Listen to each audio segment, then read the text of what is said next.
Hello माझ्या मैत्रिणींनो, तर आज मी बनवत आहे कोलंबी मसाला। त्यासाठी मी हे एक अंड घेतलेलं आहे आणि कोलंबी पाण्यामध्ये टाकून ठेवलेली आहे। त्याच्यानंतर लागणार आहे बारीक चिरलेला कांदा, मिरची आणि बारीक चिरलेले टोमॅटो। आलं लसूण पेस्ट मी फोडणीला टाकली, त्यानंतर कांदा टाकला, त्याच्यानंतर जगभरातले जे जे माझ्याकडे मसाले होते ते त्याच्यामध्ये टाकले। हा माझ्याकडचा खास घरी बनवलेला गरम मसाला आहे, तो मी याच्यामध्ये टाकलेला आहे। आणि तुमच्याकडे जे पण जगभरातले मसाले अवेलेबल असतील ते टाकायचे आणि छान हे भाजून घ्यायचं आहे।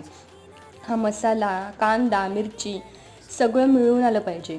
त्याच्यानंतर हे सगळं एकजीव झाल्यानंतर मस्तपैकी ह्याच्यामध्ये आपल्याकडे जी कोलंबी आहे ती अंड्यामध्ये बुडवून ह्याच्यामध्ये सोडायची आहे आणि त्याच्यानंतर सगळं एकत्र छानपैकी शिजवून घ्यायचं आहे। आणि तुम्ही बघू शकता की हे किती छान दिसत आहे आणि तेवढंच ते यम्मी आणि टेस्टी लागतं। Thank you, bye.